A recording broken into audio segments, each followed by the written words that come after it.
The U.S. Senate has rejected a bill to reopen the government for the eighth time, meaning that lawmakers are still far from reaching a consensus, and the shutdown will continue into its third week. In a 49-45 vote, senators approved the GOP's continuing resolution, which would keep the government afloat until the end of November, while short of the 60 votes required to move forward. Democratic senators are demanding an extension of health insurance tax credits as a condition for their support. However, Republicans argue that the issue can be addressed later. Republican leader John Thune, during a news conference at the U.S. Capitol, argued that it is unwise for the government to spend millions of dollars on providing health care for immigrants while the government remains shut down over border funding agreement. I don't know what there is to negotiate.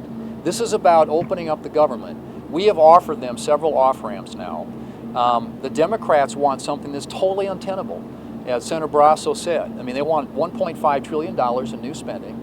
They want free health care for people who are non-citizens in this country. That is just a flat non-starter. It doesn't pass the Senate, it won't pass the House, it won't be signed into law by the President. Senate Democrat leader Chuck Schumer, however, criticized the Republicans, saying it is hypocritical to approve luxury expenses while opposing efforts to make health care more affordable for Americans. What's galling is saying there's nothing to negotiate when people from Maine to Alaska and every state in between are watching their premiums double.